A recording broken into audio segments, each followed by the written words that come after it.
Pemirsa yang budiman, saat ini kita sedang berada satu percakapan bersama bercerita tentang gereja dan masyarakat. Ini merupakan satu ide besar yang boleh diangkat ke permukaan.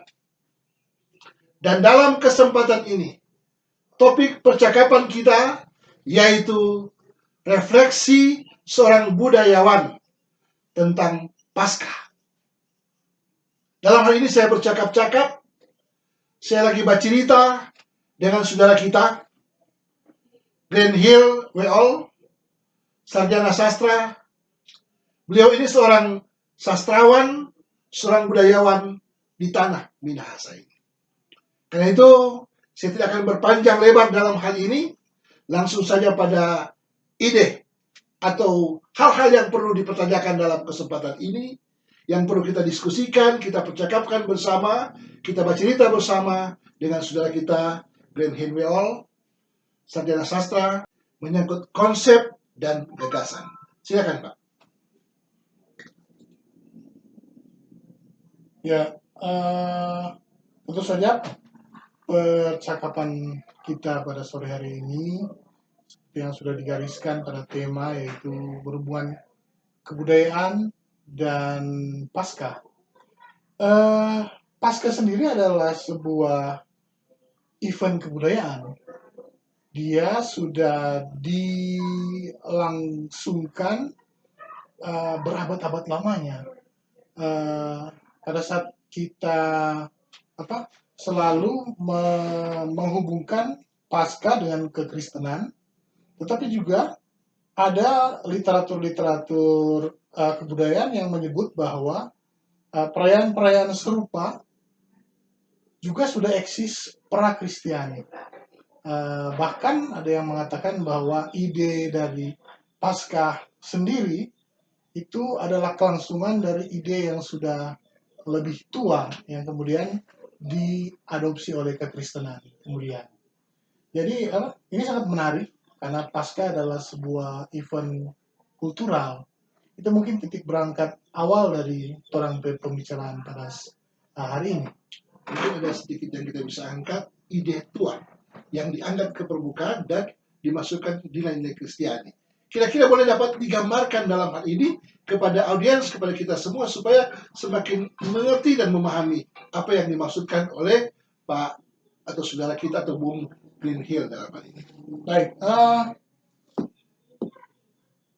jadi sejarah mencatat berbagai macam ritual-ritual tua yang tentu saja dalam konteks ini pra-Kristen yang berhubungan dengan perayaan-perayaan biasanya itu berhubungan dengan perayaan-perayaan misalnya tahun tanam atau kesuburan, atau yang jelas dia akan berhubungan dengan kehidupan manusia. Dan ini sudah berlangsung istilahnya sejak awal waktu begitu, dari sejak tentu saja manusia mulai berkehidupan di bumi. Tapi tentu saja ada yang khas daripada perayaan-perayaan yang hari ini kita orang Kristen sebut sebagai Paskah atau Easter dalam bahasa Inggris, ataupun ada yang masih bersikeras mengatakan bahwa istilah Passover harus digunakan. Tapi yang jelas ini adalah sebuah ide kultural yang luar biasa Paskah ini. Seperti ada keraguan di sini memanfaatkan istilah Passover. Dan kira-kira bisa digambarkan. Mungkin ada hal-hal yang menggelikkan bagi Pak Green atau Bung Green dalam hal ini supaya kita semua tidak ragu-ragu dalam memanfaatkan istilah-istilah ini. Easter, Passover, dan apalagi istilah-istilah yang lain yang Paskah itu sih. Kalau kita meneliti banyak postingan-postingan di medsos, biasanya sebelum Paskah itu banyak ada perdebatan tentang istilah apa yang harus digunakan, apakah dia Paskah ataukah Easter atau Passover gitu. Tapi kalau kita buka sejarah yang digunakan di peradaban misalnya Israel dan Yahudi itu memang Passover seperti itu. Dia tentu saja ada kisah di balik itu yang mungkin pendeta lebih lebih lebih bisa menjelaskan Passover itu, di mana ada sebuah ritual yang dilaksanakan di depan rumah, ditaruh darah hewan sehingga apa yang disebut dengan malapetaka itu Passover, dia melewati, dia tidak menyinggahi rumah yang berritual tersebut. Itu yang berhubungan dengan yang kita tahu yang berhubungan dengan Passover di peradaban atau kebudayaan Israel ataupun Yahudi. Oh, Tapi kemudian Paskah sendiri adalah pemaknaan kembali dari tradisi tersebut oleh orang Kristen, dan kekristenan sesuai yang informasi yang kita pelajari menempelkan makna-makna baru yang dihubungkan dengan tentu saja Yesus Kristus. diangkat Yesus Kristus. Tentu bicara tentang kematian dan kebangkitan Kristus. Itulah fondasi dasar keimanan Kristenan itu sendiri. Yang di dalamnya Yesus memang harus mati, karena sejarah mengatakan dalam nubuatan-nubuatan perjanjian lama, tapi Yesus juga akan memenangkan kuasa dosa dan maut. Kematian itu sendiri. Jadi dia bisa bangkit dari antara orang mati, itu yang disebut dengan Paskah, peristiwa kemenangan Kristus dari kematian. Silakan menjelaskan, Pak. Ya, seperti yang kita ungkapkan tadi, ini sebenarnya ruang yang teolog seperti pendeta ini jauh lebih paham dari seorang sastrawan. Gak apa-apa. Ada juga seorang teolog dalam hal ini. Tetapi mungkin kita bisa ambil perspektif dari kebudayaan memandang itu. Ya, silakan. Yang seperti juga dari awal kita sudah mulai eksposisi adalah bahwa manusia itu hidup dengan banyak sekali ritual. Ritual itu adalah bagian dari kehidupan manusia semenjak manusia itu ada di bumi ini. Mandi itu pun bisa jadi ritual, begitu. Maksudnya gimana? Tolong dijelaskan, mandi kok bisa jadi ritual? Itu kita nggak paham di dalam bahasa kan. Jadi ritual itu kan dia bisa diartikan sebagai mandi kabel maksudnya. Nggak bisa begitu dong. Silakan lanjut. Sesuatu yang manusia itu lakukan dengan harapan bahwa sesuatu yang dia lakukan itu bisa memiliki sebuah impact yang diharapkan di kedepan hari. Jadi biasanya sesuatu itu dia akan ulang-ulang. Dia akan ulang-ulang misalnya per hari, ataupun per minggu, per bulan, atau per musim. Jadi manusia itu dalam peradaban-peradabannya itu menemukan metode-metode untuk melaksanakan banyak sekali ritual tergantung dari kebudayaan dan peradaban. Paskah itu adalah salah satu bagian dari kebiasaan manusia itu. Walaupun kemudian tentu saja dalam iman Kristen kita mengerti bahwa ritual yang kita sebut sebagai Paskah itu kemudian juga memiliki makna-makna teologis. Nah, yang kita takutkan sekarang ini ada pikiran-pikiran yang menyesatkan bicara tentang ritual kok Kristenan jadi seperti itu adanya. Walaupun memang pada dasarnya budaya itu yang mempengaruhi tatanan kehidupan kemasyarakatan yang ada, termasuk juga dengan peristiwa kematian dan kebangkitan Kristus itu sendiri yang menyatakan kemenangan yang diterasuk dalam budaya tertentu. Dan memang ada dalam satu alur budaya dalam rangka mengpublikasi bahwa kekristenan juga merupakan bagian daripada budaya. Itu yang dimaksudkan, kan? Silakan. Oh iya. Jadi apa yang disebut dengan kebudayaan Kristen itu kan memang kemudian dianut oleh bisa dikatakan sebagian manusia di bumi seperti itu. Jadi manusia-manusia itu kemudian berbagi sebuah tradisi, sebuah ritual yang sama. Itu kalau dalam cara pandang kebudayaan.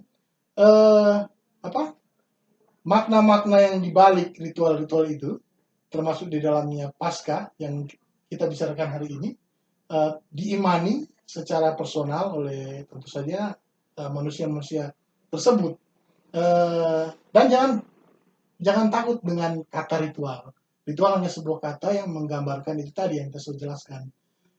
Jangan tiba-tiba orang dengar kata ritual, kemudian langsung terpikir tentang eh, pengorbanan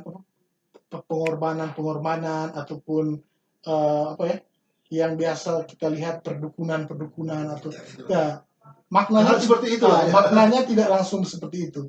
Jadi ritual itu hanya bahkan gereja pun bergereja adalah sebuah ritual seperti itu. Sebuah kebiasaan yang spiritual. Itu yang kita maksud dengan ritual. Jadi disitulah kita mengatakan bahwa Paskah adalah ritual yang dipelihara oleh orang Kristen hari ini, tetapi juga merupakan kelanjutan dari tradisi ritual yang panjang ke belakang. Begitu. Kalau bisa saya bahasakan bahwa apa yang Bapak katakan tadi itu merupakan makna teologis. Seperti itu ya? Ya, makna teologis yang dikaitkan dengan penafsiran budaya Ya, itu ya. sendiri. Dalam hal ini bagaimana kita melihat signifikansi kultural dari satu Paskah yang sedang kita galak-galakan hingga kini. Ya kan, karena memang kebetulan dalam rangka kita memasuki suasana minggu sengsara yang ke-6. Kemudian kita masuk ke minggu Jumat Agung, kemudian ke Minggu Paskah. Satu kemenangan terhadap Yesus Kristus. Yang kira-kira bagaimana signifikansi cultural dihubung-hubungkan dengan pemaknaan Paskah, kemenangan Yesus Kristus itu sendiri. Silakan Pak. Jadi sebagai seorang manusia yang juga adalah seorang Kristen, misalnya saya pribadi percaya kepada makna kultural dan juga makna teologis dari perayaan Paskah. Kita tahu bersama bahwa dari kecil pun kita sudah mendengarkan, sudah diajarkan tentang makna Paskah tersebut, tuh. Makna penebusan seperti itu, makna kemenangan dari kuasa dosa seperti itu. Inilah signifikansi yang juga berlaku secara kultural. Signifikansi teologis adalah juga signifikansi kultural. Jadi maksudnya bila saya sebagai manusia kultural tersebut merasa dimenangkan oleh sebuah ritual yang disebut Paskah ini, maka tentu saja perayaan yang kita sebut Paskah ini memiliki makna yang tidak bisa dipandang remeh seperti itu. Dia memiliki makna yang sangat dalam. Kalau begitu bicara tentang ritus budaya dan bicara konteks gereja Protestan, ada ritus perjalanan budaya itu sendiri dalam konteks gereja Protestan. Jangan ada kesan bahwa gereja Protestan itu atau Protestantisme itu cuma ngikut arus dari gereja Katolik misalnya atau gereja-gereja yang lain. Silakan Pak membahasakan. Jadi kita pernah dengar beberapa keluhan itu ya disuarakan beberapa person, katanya bahwa kok hari ini orang Protestan sudah semakin banyak mereplikasi ritual-ritual yang biasanya secara tradisi itu dilakukan oleh ajaran Katolik misalnya. Yang kita ingin katakan di sini adalah bahwa tidak ada agama yang tidak saling belajar, dan saling belajar dan saling mempengaruhi. Memang secara misalnya kalau bisa dikatakan eksklusif Protestanisme misalnya, kita kadang-kadang berkata bahwa harus beda dong, begitu harus beda. Ikut arus. Iya. Tetapi seperti yang dari awal orang bahas bahwa kalau maknanya baik, untuk umat manusia, mengapa kita tidak saling share seperti itu kan? Kalau memang betul-betul maknanya baik. Walaupun tentu saja harus ada kajian-kajian teologis yang panjang lebar di balik itu loh. Karena memang ada yang menjadi identitas khusus khas dari sebuah ajaran begitu. Misalnya ada yang bilang bahwa lo kan biasanya orang Protestan itu tidak menyebut-nyebut soal apa ya, eh, Rabu Abu misalnya, atau yang seperti itu kan biasanya itu Saya tradisi-tradisi kira itu Katolik kan. yang biasa. Rabu Abu itu bukan tradisi Protestan. Iya begitu. Katolik. Yang itu soal istilah Iya kan. iya Tapi kita istilah. tidak perlu terlalu jauh melihat Ah, bahwa inilah kacamata mereka, bukan betul. ini memang kacamata mereka, tapi inilah kacamata kita. Kacamata kita memang berlain-lainan, tentu Betul. karena kita sudah punya standar teologi dan orang-orang yang menyikapi dalam tatanan, dalam kajian-kajian teologis itu sendiri. Betul, Saya kira betul. demikian, silakan Pak. Jadi itu kembali melanjutkan yang tadi yaitu kalau misalnya dia secara teologis bisa dipertanggungjawabkan nilai-nilai baiknya, saya sebagai misalnya orang yang concern terhadap kebudayaan mengatakan why not seperti itu. Walaupun sebenarnya tadi itu harus Tapi menurut saya ada dibicarakan. sisi pandang, bisa kita sedang perut mau bilang kita bisa memanfaatkan istilah ini, Ya, yaitu Rabu Abu. Apa maknanya untuk kita? Nah, itu kita bagaimana kekristenan itu sendiri? Contoh juga bicara tentang sakramen itu sendiri. Kan Katolik ada 7 sakramen kan? ya, Tapi kita cuma 2 sakramen, yaitu perjamuan kudus dan baptisan kudus. Itu yang coba kita bagaimana kita melihat dalam kacamata yang lebih jeli lagi tentang pandangan-pandangan teologis kita. Gereja Protestan itu sendiri yang melihat dari tatanan sebagai gereja mainstream yang perlu cerdas dalam melihat. itu yang perlu ikut-ikutan maksudnya. itu yang kita bilang bahwa tentu saja perlu kajian teologis yang mendalam. Apakah istilahnya dirubah ataupun penamaannya yang dirubah, Silakan ataupun aja. tafsirnya yang dipersesuaikan, tentu saja. Tetapi tentu saja identitas perlu dipertahankan. Ya, betul. Saya kira benar apa yang Pak katakan di situ, itu menurut pandangan saya, kita agak berbeda dalam hal ini. Jadi, kenapa kita saling memperlengkapi? Saya juga sebagai penanya kepada pemerasaran dalam hal ini Pak atau Bung Greenhill dalam hal ini, yang perlu kita melihat melurus-luruskan apa yang kita perlu lurus-luruskan dalam hal ini, bukan cuma sekedar kita menerima dan kita tangkap dan inilah pandangan kita. Kita tidak demikian. Jadi kita perlu ada percakapan lebih lanjut lagi akan hal ini. Namun di balik semuanya itu, kita tidak boleh terlalu memikirkan hal yang lampau dan kita mesti memikirkan kekinian dan keakanan. Betul. Ya karena pandangan-pandangan teologi sekarang lebih cenderung ke pandangan-pandangan milenial. Jadi kita mesti ingat kan, ya bagaimana memasuki konsep berteologi bukan cuma kita melihat memandang ke hal-hal yang terlalu lampau, tapi kita melihat ke depan. Dan inilah satu citra gereja yang harus bertumbuh berkembang dan mendapatkan buah-buah yang baik. Dan memang inilah satu kenyataan bahwa pandangan-pandangan yang aktual, sesuai dengan zaman itu sendiri, karena memang kita perlu melihat hal-hal yang luar biasa yang sesuai dengan pikiran pandangan kaum muda itu sendiri. Betul. Karena segala sesuatu, karena kita jangan berpikir pakai teologi apa terbilang sebetul itu, ya kan? Apa kata istilah? Jadi dalam hal ini kita mesti lebih jeli lagi dalam melihat mengangkat permasalahan-permasalahan zaman yang ada di era transformasi digitalisasi, kemudian menuju ke 4.0 dari 4.0 kemudian ke 5.0. Ya kan, dan bentukan kematangan spiritualitas, kematangan iman kita untuk melihat dari dalam kacamata teologis kita. Kemudian bicara, mungkin ada tanggapan Pak, feedback dalam hal ini, silakan Pak Green. Mungkin sedikit saja. Ritual itu pada zaman modern ini dia sangat transparan begitu. Jadi misalnya saya seorang Katolik misalnya, ritual saya itu dengan mudah diamati oleh umat-umat yang bukan Katolik misalnya. Hari ini menjadi sangat lebih transparan karena misalnya ada medsos, internet dan segala macam. Dan manusia itu punya kecenderungan untuk saling meniru begitu, meniru yang mereka anggap baik begitu.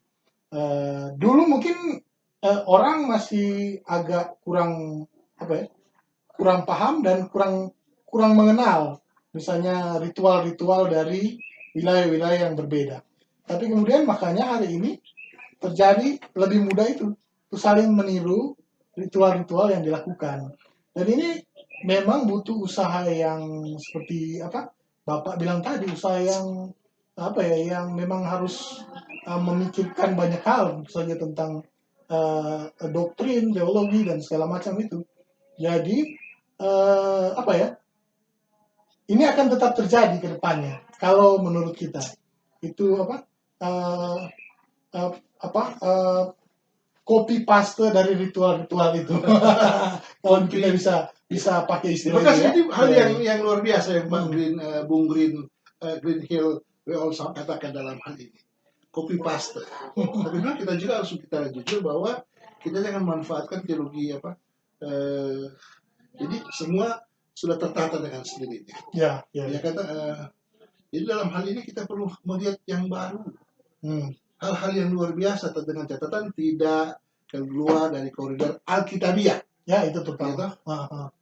Sola gratia, sola fide, bahkan sola scriptura. Ya. Jadi scriptura, Alkitab itu sebagai sumber segala ajaran yang benar dalam pandangan Kristen sendiri. Memang sama Kristen Katolik dan Protestan, tapi kita melihat kajian-kajian dari sisi pandang kita. Memang saya harus katakan jujur, saya pun banyak belajar dari struktur berpikir teman-teman saudara-saudara kita dari Katolik kan, mulai dari dosen-dosen saya, mantan-mantan katakan dosen saya itu para pastor, kemudian teman-teman saya, frater dan lain sebagainya. Yang di dalamnya kita share bersama, bicara tentang bagaimana struktur berpikir supaya pandangan teologi kita tidak keluar dari koridor yang atau real yang sebenarnya. Itu yang dimaksudkan dengan memanfaatkan bukan memanfaatkan dengan teologi apa itu kuda itu. Kacamata kuda. Itu yang kacamata kuda yang jangan sampai seperti itu adanya. Harus kita membuka wawasan. Itu berpikir filosofi, filsafat itu sendiri dari pandangan rasionalistis yang dalamnya betul-betul real, kena sesuai dengan apa yang kita mau capai dalam kita berteologi di kalangan masyarakat, terutama di kalangan muda-mudi gitu yang ada di hadapan kita. Kemudian bicara tentang rekomendasi. Tentu ada 2 poin yang perlu kita kaji di sini. Idealnya bagi gereja bagaimana, Pak? Idealnya bagi gereja dulu. Yang kedua, kacamata budaya. Bagaimana pandangan Bapak? Ini pertama, idealnya bagi gereja. Baru yang kedua, kacamata budaya. Bagaimana menurut pandangan Pak atau Bung Green Hill, WL, SS? Silakan. Tentu saya sebagai warga gereja tentu saja punya ideal terhadap apa yang sebenarnya saya harapkan gereja itu menjadi seperti itu. Ideal yang positif tentu saja. Banyak hal-hal positif yang hari ini saya pribadi harapkan kembali dilakukan gereja ataupun mulai dilakukan gereja. Jadi kembali dilakukan karena belum pernah dilakukan dan mulai dilakukan karena memang belum pernah dilakukan. Ada banyak hal yang kita rindukan dari ide bergereja itu. Misalnya gereja yang gereja yang berpijak misalnya. Gereja yang berpijak pada keadilan misalnya. Gereja yang keberpihakan gereja yang berpijak dan berpihak pada yang miskin misalnya, yang membutuhkan, yang lapar, yang terpinggirkan, yang tertindas, terabaikan ya. Itu adalah ideal-ideal yang mengisi impian saya pribadi begitu. Dan saya yakin dan percaya bahwa ini juga diimpikan juga oleh warga gereja yang lain yang tidak sedikit lintas denominasi seperti itu. Karena ada gejala-gejala yang sering mengejutkan kita bahwa gereja-gereja kita makin jauh dari hal itu. makin jauh dari hal itu. Dan itu yang kita harapkan idealnya. Oke. Saya kira demikian Pak Green. Inilah kacamata gereja dan kacamata budaya Ya. yang digagas atau dalam percakapan kita saat ini dalam cerita gereja dan masyarakat, lebih spesifik lagi tentang refleksi seorang budayawan terhadap Paskah itu sendiri. Dan terima kasih semuanya. Terima kasih Pak Green atau Bung Green Hill WL, sarjana sastra yang sudah memberikan sumbangsi yang luar biasa dalam kesempatan ini. Dan tentunya Tabea Waya, Shalom, Tuhan Yesus memberkati, Paka Tuhan, wo Paka Lowian. Salam sehat.